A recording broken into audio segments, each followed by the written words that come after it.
The Sports Zone. I'm Rachel Franks. And I'm Tamir Spells. If this is your first time tuning into the Sports Zone, then get ready for a good time. On this show, we'll be discussing today's sports issues, we'll have debates, and we'll even get to hear from some of your favorite Tech athletes. On today's show, we'll have redshirt freshman running back Trey Edmunds coming to discuss who is the greatest ever in a bunch of different sports. Okay, so let's introduce Trey. Woo!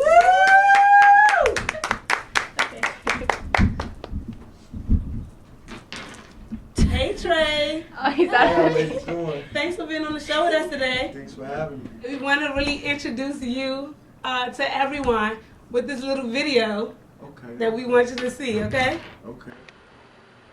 Alright, we got some questions about this. We just want you to... The decision was very tough. I mean, it came down to the last few days. It was hard. It was a tough decision. All the schools were great. I really couldn't go wrong with either one. But at the end of the day, I had to go with one school. So, the school that I have chosen is a school of integrity. It is a school of drive and will. It is a school I know I can be successful in. It is a school that has a family atmosphere. It is a school that is concerned with academics as well as athletics. It is a school that has a coach that's great and has players around them that makes them a family. I know I'll be successful in this school. Although it was a difficult decision, without further ado, I felt this school would be the best fit for me. So the school I will be attending next fall will be...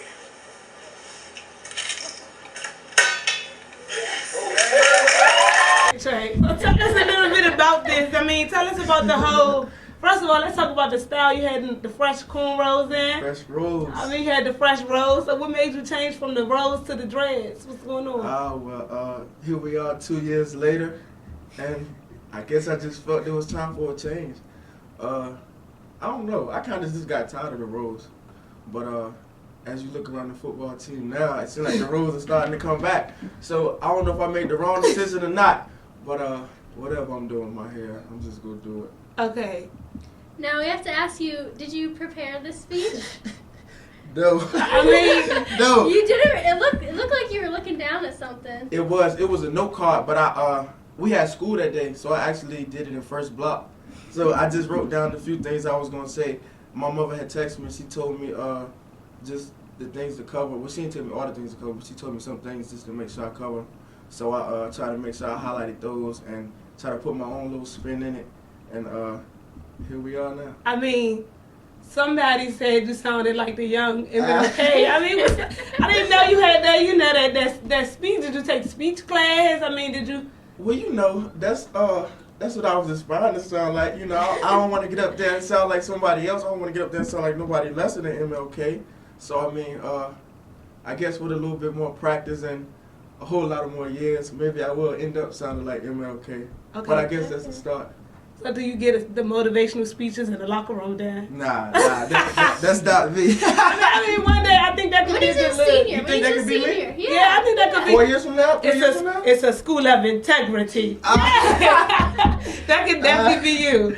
Maybe.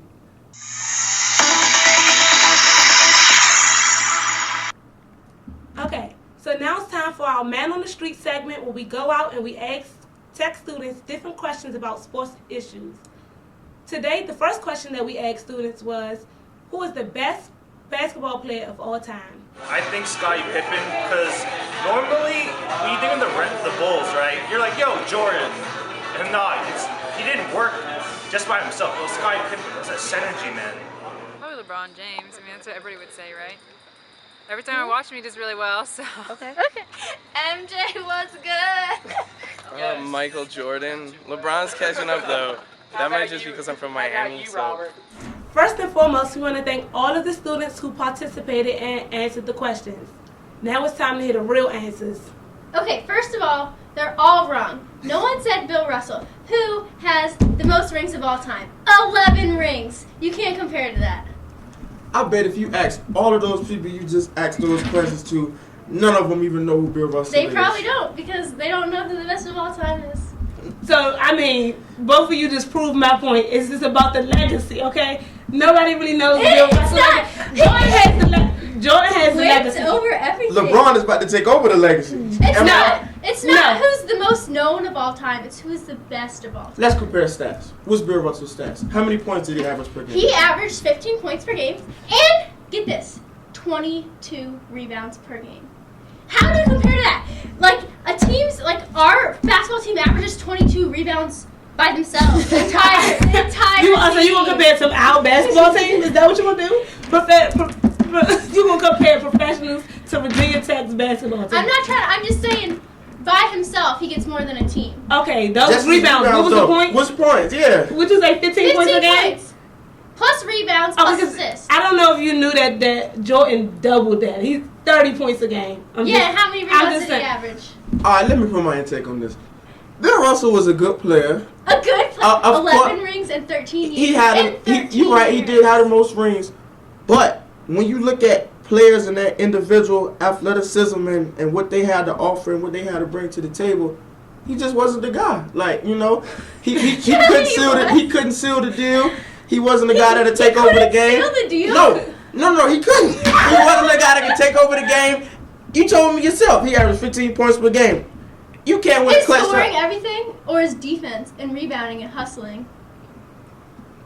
Everything is everything. Everything is that. You might as well argue KD. Oh no! Wait, no shade to KD now. No shade, but don't shade. That's sad for all of them because Jordan is still the best of all time. Jordan and LeBron could be arguable, you know. Okay, so we just gonna cut Bill Russell. Yeah, we gonna cut Bill Russell. You guys can argue Bill Russell. because Bill Russell is here, and they're like, oh yeah, we have 6 rings, we're great. That's more than twice as many rings. That's it, though. That's the only thing he has more than them is rings. And championship rings. That's the only thing that matters. No, it's not just rings. No, look at a player like Tracy McGrady. He never had a ring. Is he considered one of the best? He is considered one of the best. Not by me. What? You can't keep putting it on the championship rings. Because That's not an argument. winning is everything. Why Not do you necessarily. play the game to win Individual a stats championship? are everything. Winning is a large portion, but So, when you look at the best you don't player, even care how your team does as no, long as you I get do. good stats? I do. No, that's not true. What we didn't hear is how many points does LeBron average a game? 27 points. Okay, because when I look at it, Jordan was 30, LeBron was 27, and Bill Russell was 15. Good night. No, This is because over. this is scoring. LeBron is in his 9th year. Oh yeah, and he got to get there right now. He's not there. MJ is the greatest of all time. I disagree. Quit to play I disagree. baseball, He did. First of all, He did. He's just a multi-talented. MJ had a lot of help. He had Scottie Pippen and Dennis Rodman. Most people don't even know that. Okay, let's discuss these man on the street guys that we had. This guy said Scottie Pippen. What do you have to say to that? Ha ha ha ha ha ha ha. Joke time. Like, what? Scottie Pippen was an amazing role player, but best player, nah, this guy, I don't know I what think you talking have to about. look at who they were playing with, and Jordan had a lot of help. LeBron has Dwayne Wade.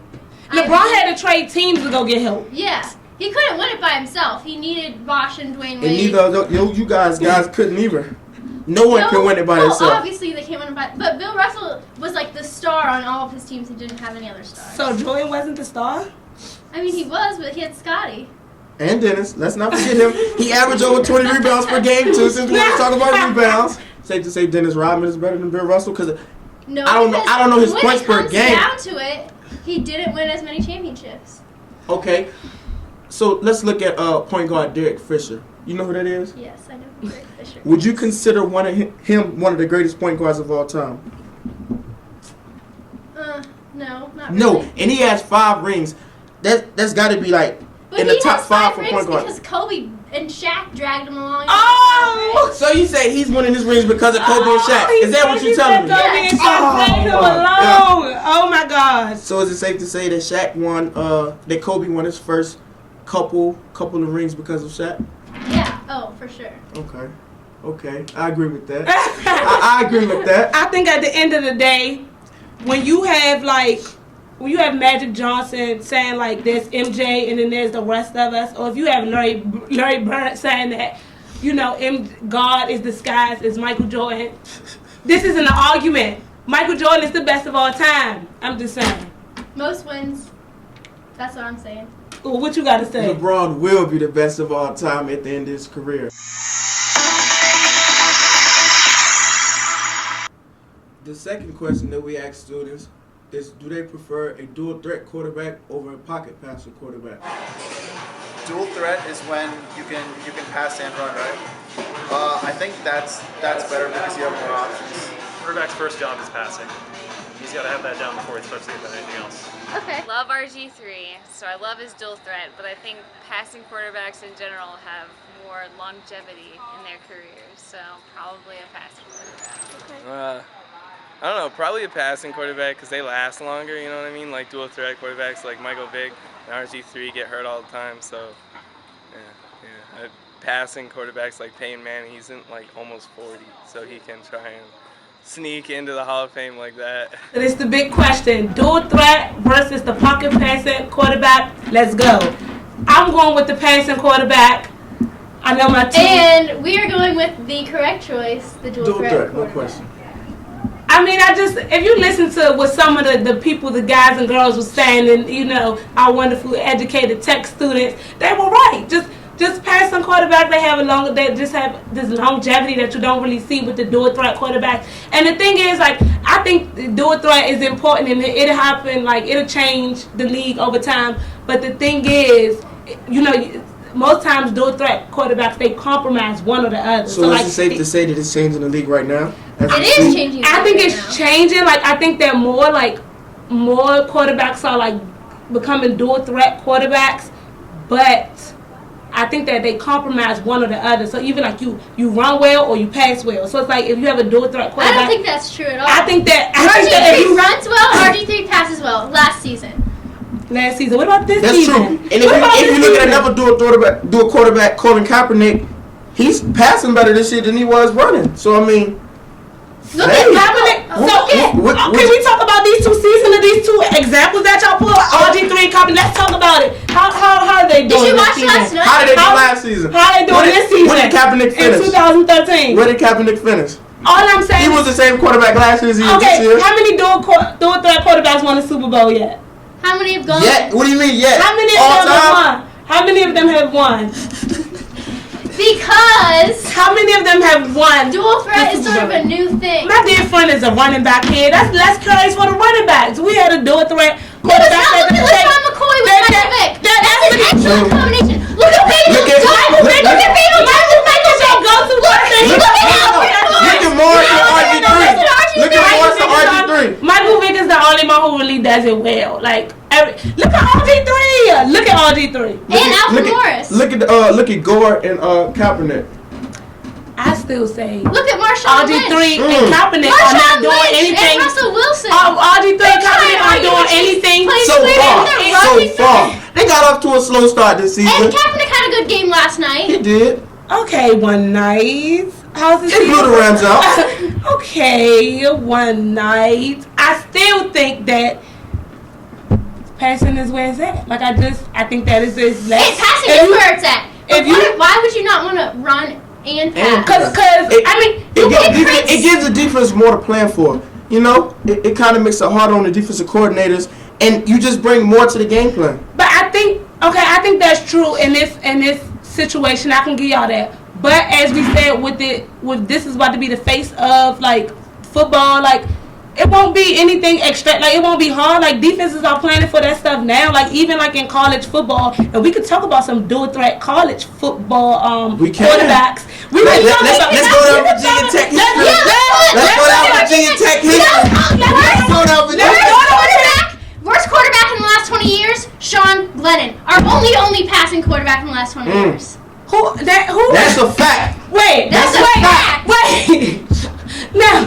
No, y'all not about to do it like that. Y'all not about to do it like that. Because that's our only passing quarterback? Yes. Yeah. Everybody else was a quarterback. Michael Vick, Ryan Randall. Marcus Vick. Taylor, Logan Thomas. Logan. We're not. No, let's talk about Logan. Logan is a dual threat quarterback. Let's talk about we talking about dual threat quarterbacks, but we also talking about Logan. Good. No. But take Logan. Take Logan. Look what he did last night. Look what he did last night. Look what he did last night. I love how we just going to these one game things. Let's look at this one game. All right, let's take it back to last season. Let's take it back. Logan was the leading rusher for our team. Let's avoid this topic. Let's avoid this topic. Let's avoid this topic. I'm not even going to go there because we all love VT football. So we're not gonna go there. I'm just gonna say that no dual threat quarterbacks have won the Super Bowl. Yeah.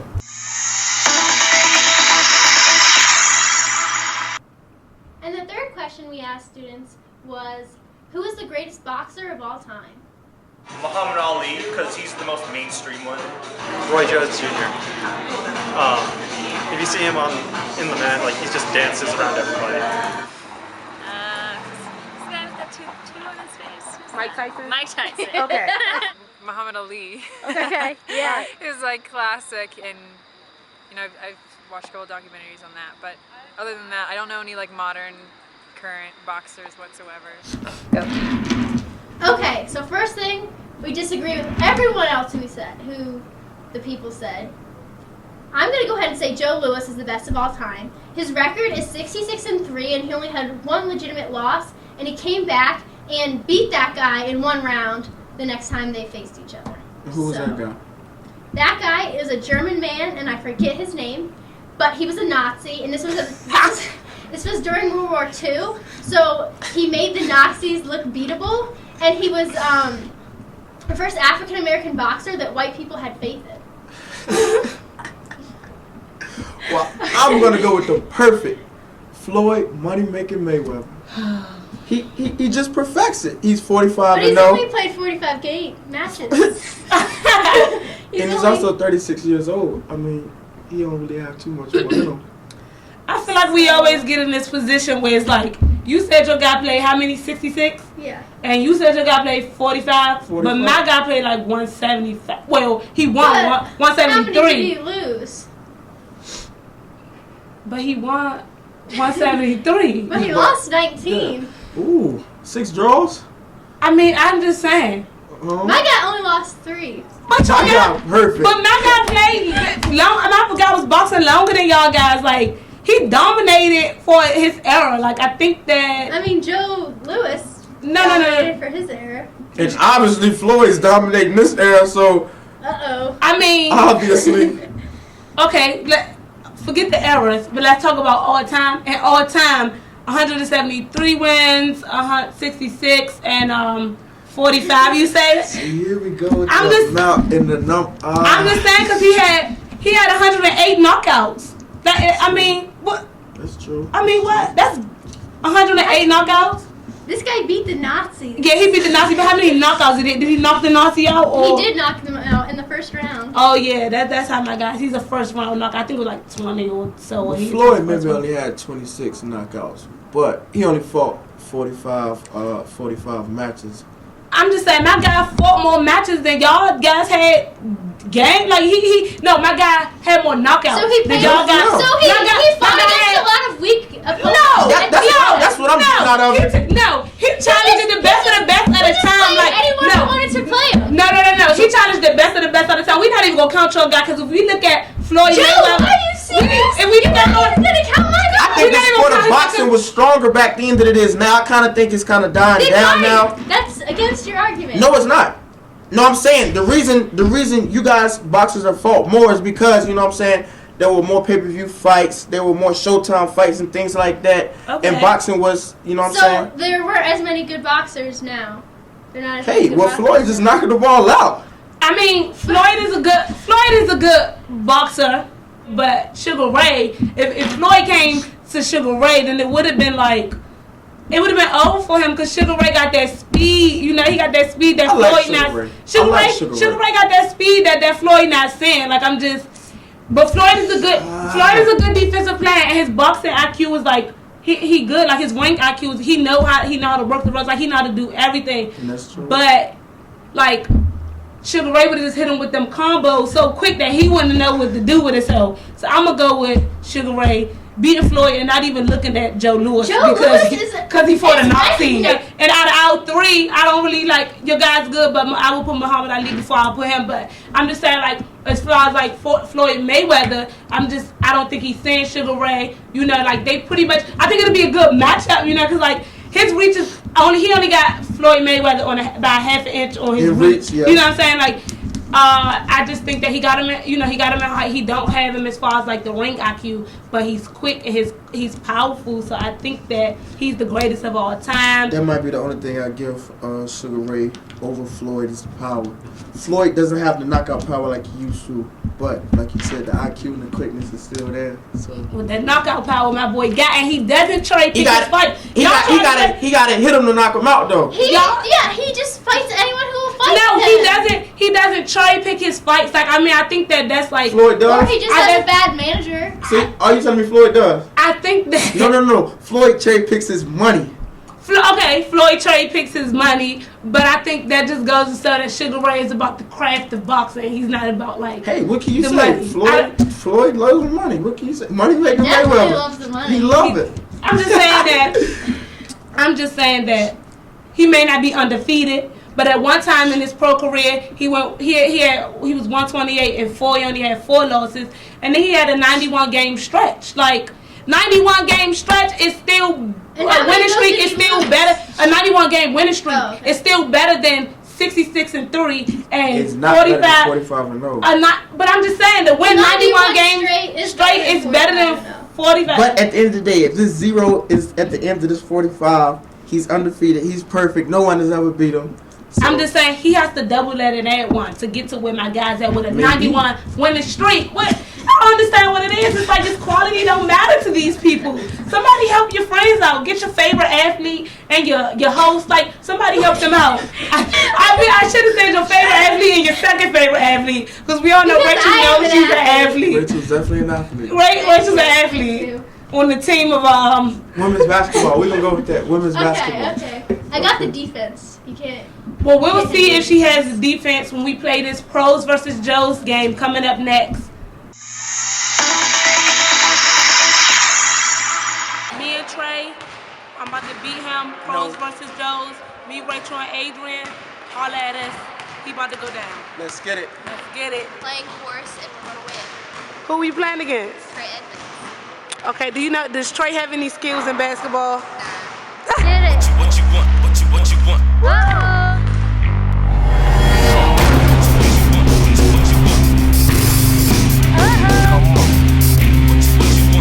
Wait.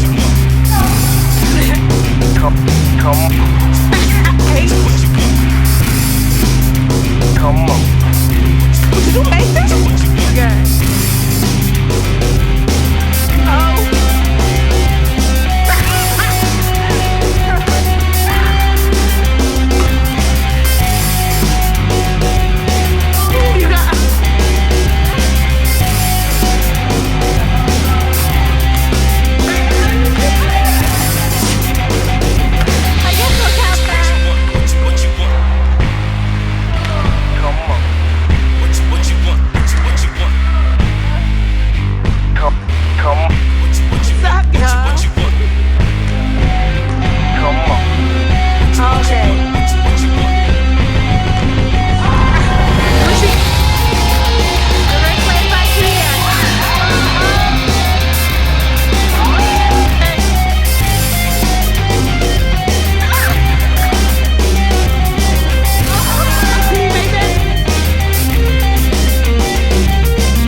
Trey whooped us. Who was the winner?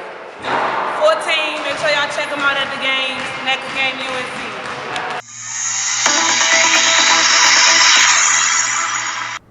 Thanks for watching this episode of the Sports Zone. We want to thank Trey for coming in and entertaining us.